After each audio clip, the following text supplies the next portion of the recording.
love is really simple. Mhm. Like love is so easy, but we make But it just so know, hard. I'm him. It's really We that here to serve simple. a purpose, bro. Like we here to do what our creator made us to do. Welcome back to another episode of Never If Always Win. And as you can see, this is gonna be a solo episode, the first solo episode back from my 4-month hiatus. And the solo ones are always the one I enjoy doing more than anything. I enjoy talking to people, but for the solo ones, it's strictly from the heart. No topics, no notes I done memorize. Everything I say on here is strictly from my heart. How I'm feeling this exact moment. I talk about, and it gives me a chance to be vulnerable, right? Because which is new to me. Because growing up, you had this thing where you being told that as a man you shouldn't really express yourself, or you shouldn't talk so much about having negative emotions. Period, right? You're supposed to hold it all in. But I was learning to be vulnerable, and learning to express myself, regardless if it's negative or positive. I've learned to just give you a whole different type of freedom, like to come on here and just talk about whatever you're going through and finally release it instead of holding it in all the time. It make you feel so much better than holding it in. And I've become comfortable with doing that, which is why I see so many of my brothers talk on social media about how they don't do that because women gonna throw it in their face, or people period, they just don't vent because they feel like people gonna throw things in their face. But I don't think I have that fear, simply because I feel like I have the discernment to pick and choose and know the right type of people I can be to, and know the type of people I can let things be known to, and not expect for it to be thrown in my face. I know everybody doesn't have it, but I believe I do, which is why I don't fear that, because I know the type of company I keep. That's why I encourage everybody, especially like I say, especially them brothers who believe that if they express themselves to a woman that eventually is gonna get thrown out to your face. You gotta evaluate the women you speaking to. Period. You gotta evaluate the type of women you're attracted to. Evaluate the type of women you keep around you, or evaluate the type of friends you keep around you. But when you say that, people typically don't want to be one to hear that. That it may just be you or something that you got going on to have you have these type of people around you where you feel like you can't talk to them. How can you even be in a relationship or be friends with people you can't talk to? But that's a topic conversation for another day, right? But I want to talk about why I was gone for so long. It was 4 months, and I know them 4 months that as each week went by, the chances of me coming back for the people who was expecting it probably was getting slimmer and slimmer and slimmer. But to be frank, I was distracted. Period. Point blank. By a lot of different things. A lot of things that I had thought I had overcame came right back and jumped on my shoulder again, right? Because started having the wrong type of conversations again.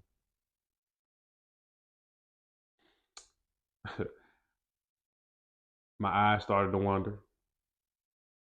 Of course, I'm a man. My eyes started to wander, and I got to a point where I was seeing things that I like, but that I know ain't good for me.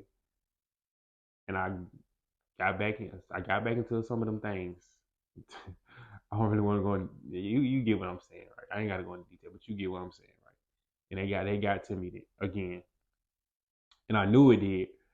And I was trying to break away from it, but I wasn't trying hard enough, to be frank, because even with knowing that it wasn't the right thing to be doing, knowing that I'm trying to grow and go to a different place, is what I was comfortable doing, what I've been doing for so long, which is why when I come on here and anytime I speak about a lot of things, 95% of things I speak about on here, I say we because it's things that I've dealt with or still dealing with internally, which is why I come on here and I can speak about certain things because I know from experience, right? So in this time of distraction, I didn't even feel like I could come on here and speak or could come on here and speak about anything because I'm still conforming to it myself. I'm still falling victim to it myself. So I'm like, how you gonna come get a people something and you still conforming to it? But that's a very I forgot in instant that that's the very thing what makes me qualified to speak about it. That's the very thing that makes it even more important that I need to speak about it. Put it out there. Put it out there into the world. Because when you speak, it's one thing to think things and deal with things, like I said, internally, but when you speak out about it, it just feels so much better. And you can actually self-reflect, actually look on it when you speak out and put things into words. It's a whole different feeling, which is why I encourage people to, even if you're going through something, write it down in a journal. I know a lot of people don't have the courage or have the ability to broadcast and put themselves out there in a negative light onto a platform like YouTube where anybody on earth can see it. I don't expect everybody to be able to do that, but for the ones who can't, get a journal, or if you don't like writing, record the videos from your phone and just get on there, get and talk to yourself and just keep them in the vault. But I encourage you to do something, right? Don't just deal with things internally. Talk to somebody, whether it be yourself. Talk to somebody about something. Put it out there in the words. Put it out there on a notepad or something. Don't just hold things in. Don't just deal with things internally on your own. But the number one person you need to talk to, of course, is God. Period. I just how I'm talking to you right now, or just how you talk to your friends, you can talk to God the same way. My grandma said all the time.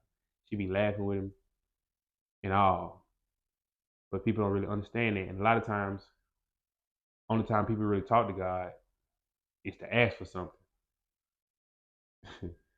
Ask for this, ask for that. But how many times you speak to God and just be grateful, which is what I've been doing lately. I just been speaking to God and being grateful about where I am in life right now at this moment, even though I'm not exactly where I want to be at this point. I'm grateful to be just where I am. I'm grateful to be where my feet are at this exact moment, and that's new, right? Because it was at some points where I felt like, I wouldn't say I didn't have nothing to be grateful for, but I was so focused on going to where I wanted to go that I completely neglected where I was at this exact moment. Where my feet are right now, that didn't matter to me. It was all about where my feet were going to be. And when you're doing that, I find that it makes it only harder to get to where you want to go. If you can't be grateful for where you are right now, you won't be grateful for it then. You'll constantly be running the race. You'll constantly be wanting more and more and more and more. So be grateful for where you're at right now. Talk to God and thank Him for where you are right now. And then you can ask for stuff. But you gotta do the work. That's that big thing. You gotta do the work. Ain't ask for something, then don't try to don't try to do nothing to get what you're asking for, which is another thing that I used to do. All right, thinking, just don't fall in your lap. Whatever you're doing, whatever, I just ask for God. I just got this unwavering, undying faith that if I talk to God about something, He just gonna give it to me. I wish it did work like that, but it don't. Not at all, right? Not even close. So with back to what I was saying about me being distracted. It was hard. It was harder to get out of it because also being being in environments that I was in constantly daily, right? This is because it wasn't as hard to get out of it the last few times. I went around it all the time. I went around it every week. It was only select times. So it was like I was to myself a lot. So I was having conversation with myself. When you have a conversation with yourself a lot and with God, it's easy to break out of those distractions when you are in them. But when you're around the distractions 5 days out the week, it's a whole different process. It's a whole different animal to tackle.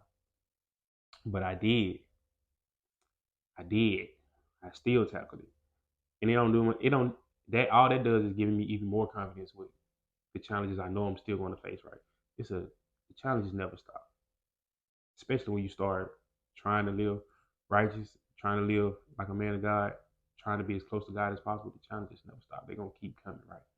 But I'm built for it. I'm ready for it. I'm ready for it. And it's what, 6, 12 months ago, I don't know if I would have been confident in saying that I was ready for it, right?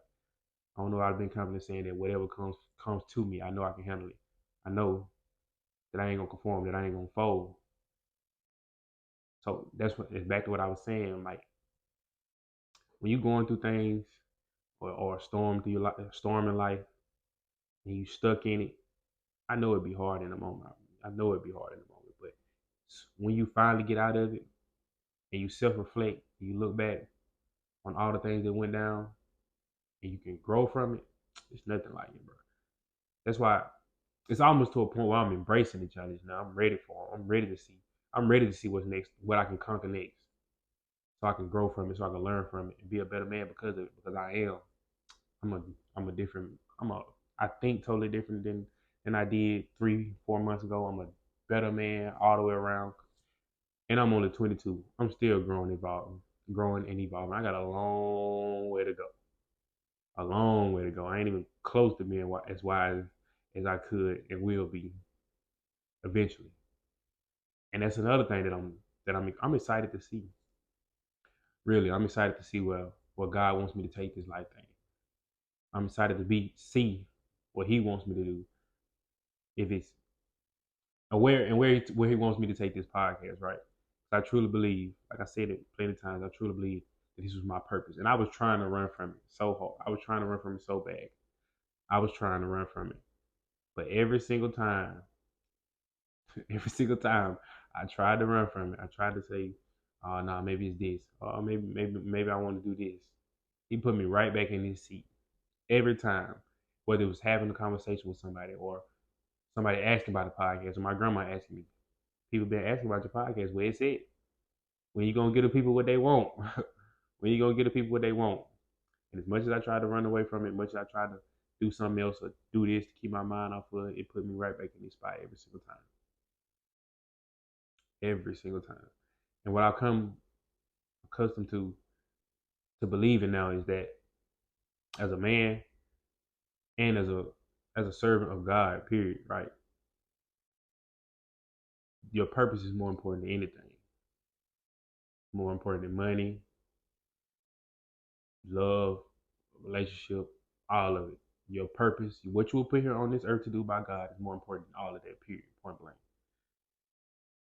And I won't, what I will say is I'll admit, I'm still not to that point where I'm like all I'm focused on is my purpose, my purpose, my purpose. It's still things that I still want to do and I still put the bar up high, right?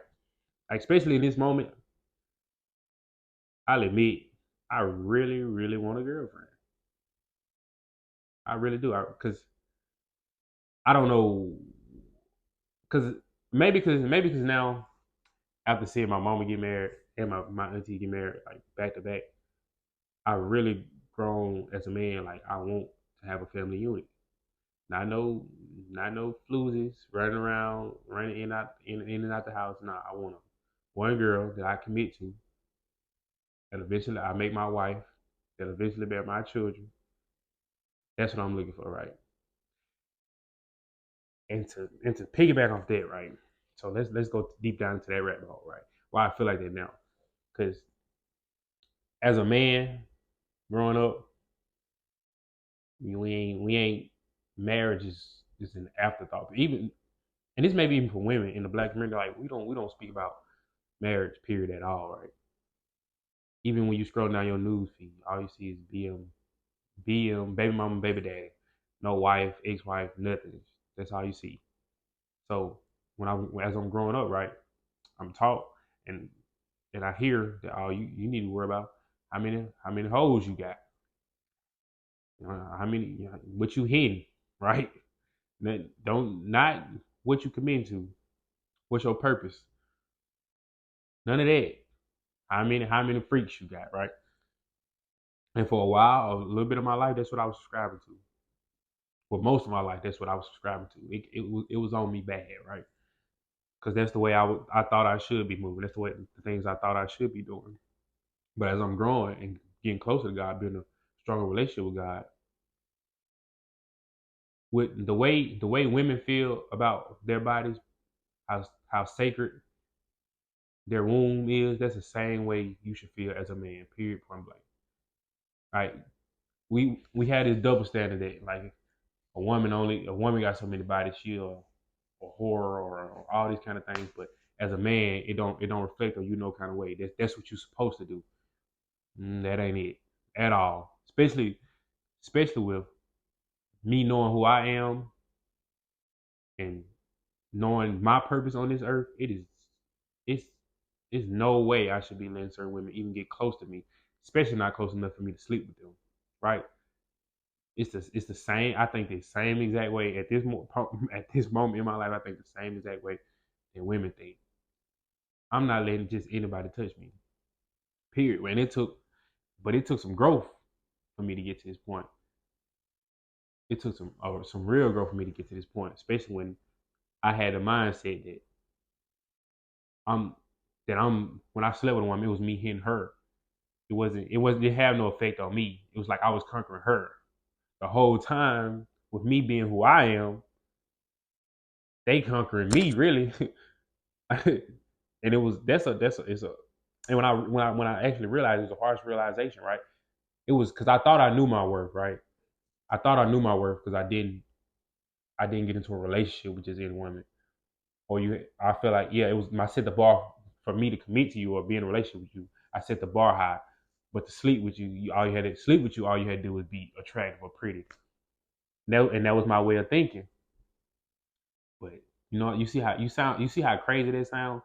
Cause when you cause I'm coming to learn just how powerful and sex is and why God asks and wants us to abstain from from sex to marriage because it's a powerful thing. It's an energy transfer.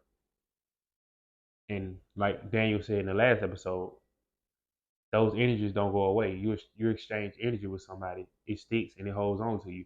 And then, so if you slept with this amount of people and you exchange all the energy with them, you sleep with somebody else who slept with this amount of people and y'all exchange all these energies. All these energies are going into you as well, which is why I want us men to be just as selective, if not more selective, than women. Everybody should, but no, most people aren't as selective as they should be. People sleeping with people they don't even know, having babies by people they don't even know. And then when the baby comes, y'all be like, y'all love saying men switch up when the baby comes. Nah, this was the same dude. It was right there in your face. You just ignored it. And the same for men. These are the same women that you ignore because you like the way they y'all the like you like the way it feel when y'all having sex.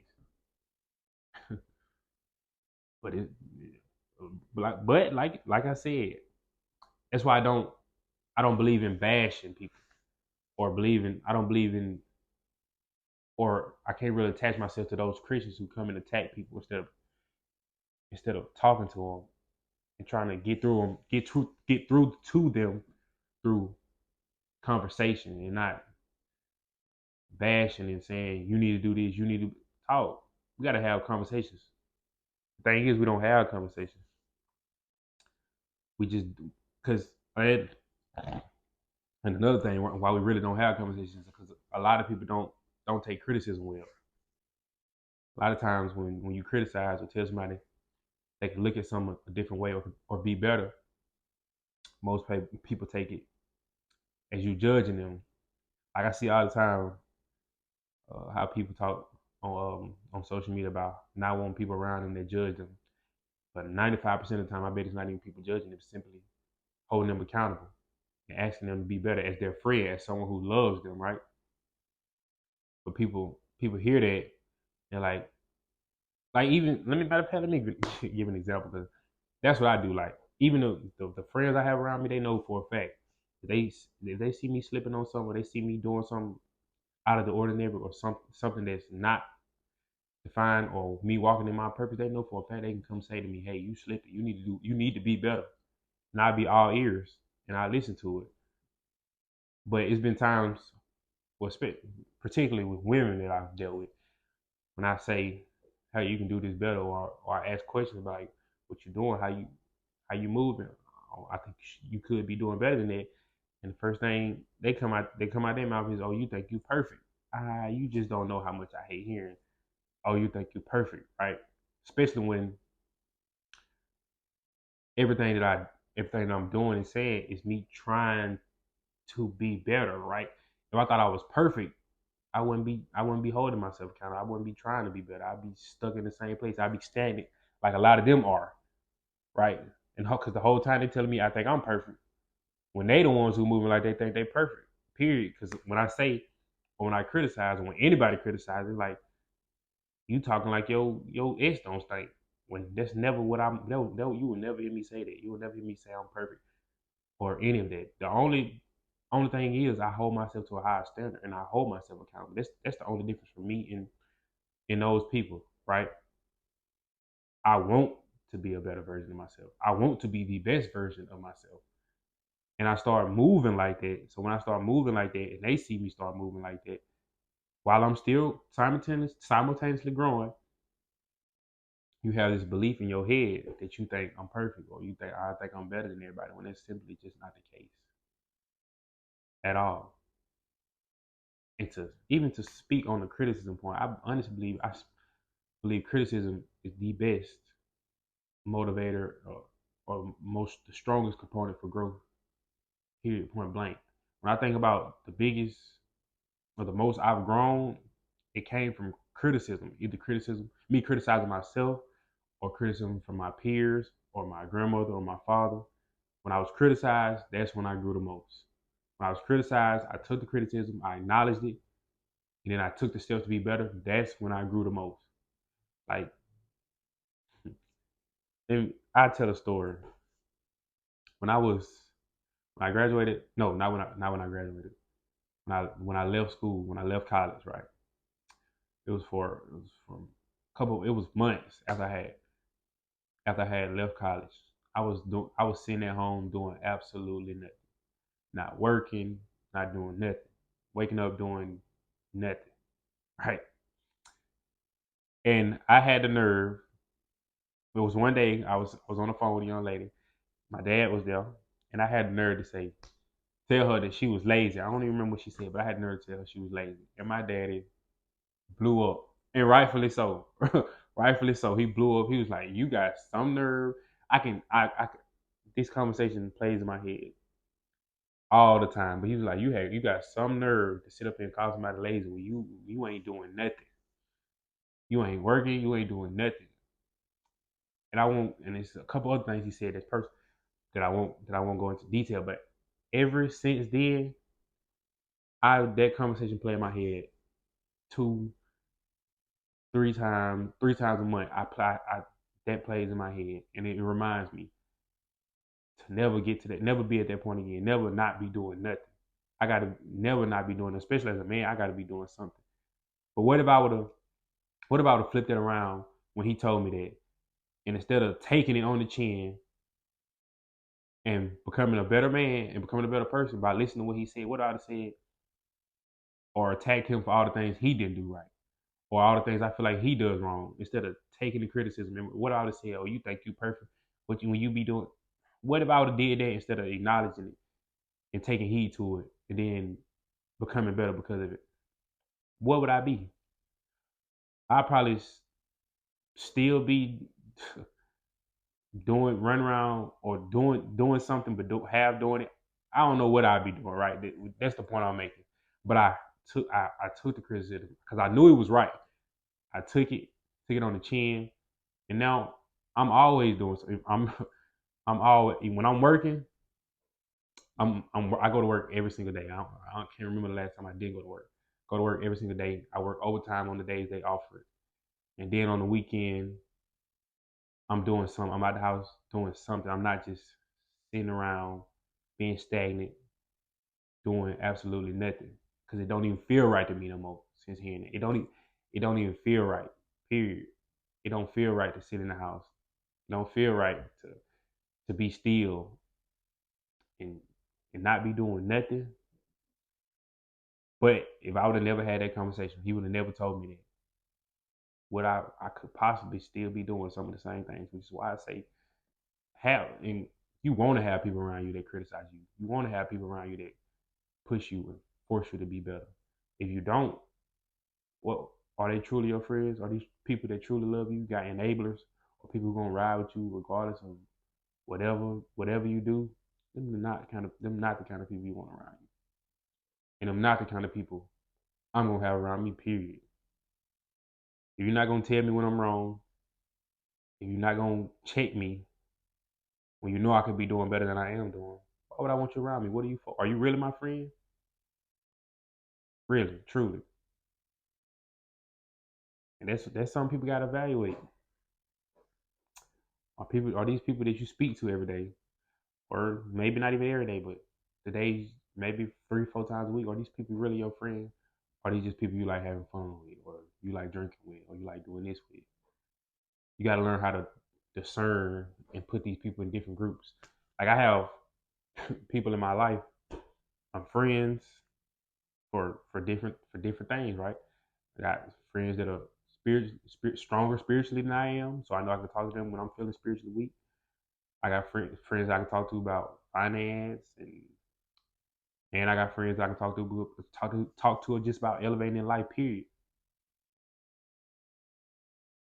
But I know a lot of us just simply do not have that.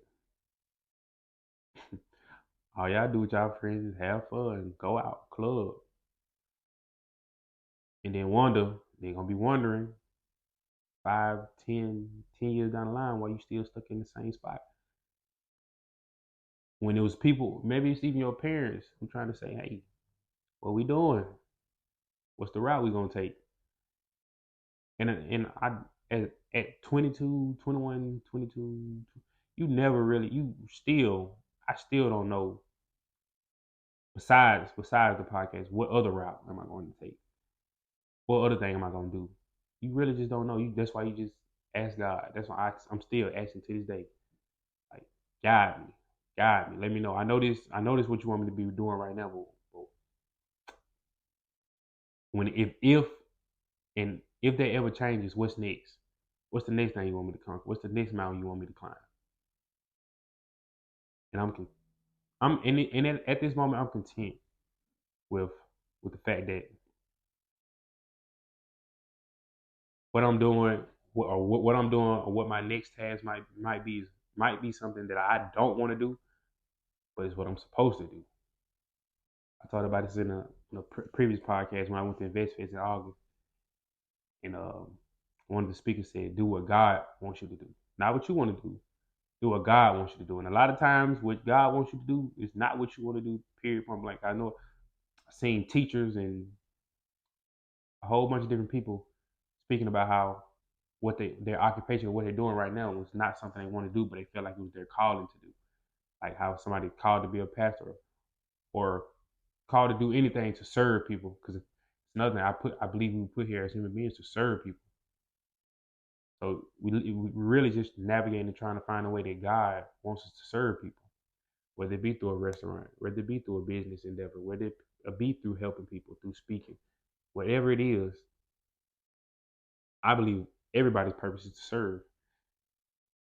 Maybe if, like even for a basketball player or any kind of athlete, when they're perfecting their craft and they doing it on the national stage, they still serving people. They giving people what they want to see. It's giving people joy with them doing their craft at their highest potential.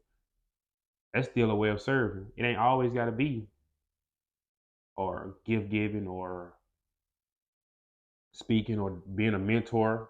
You can serve in a bunch of different ways, but it's still serving at the end of the day because that's what we put here to do, right?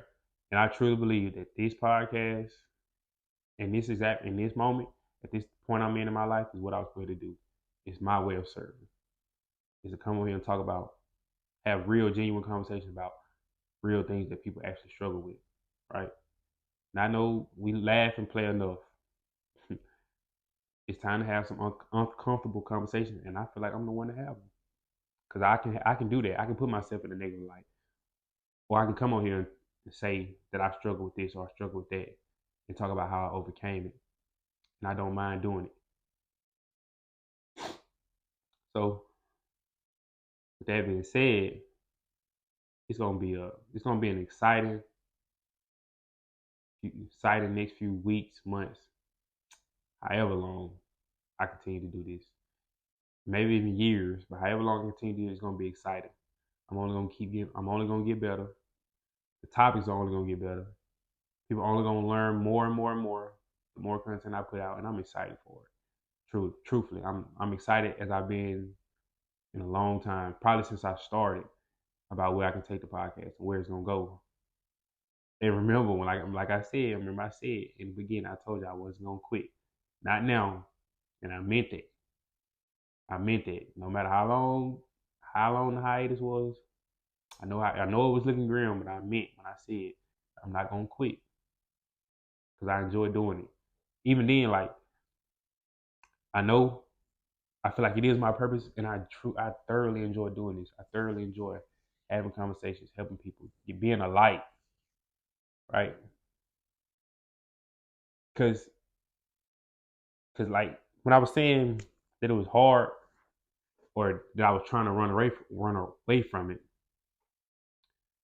the reason the reason I spoke about why I was trying to run away from it because I felt like I wasn't right in that exact moment. But even then, I had a conversation, or I was always it was always something to show me that helping people or talking about it, or having a conversation with somebody was the thing that I needed to be doing. Period. And I'm gonna do it. And like I said, I'm gonna do it well. We're gonna keep going. We're gonna keep trucking and enjoy the show. Enjoy the show. And we out.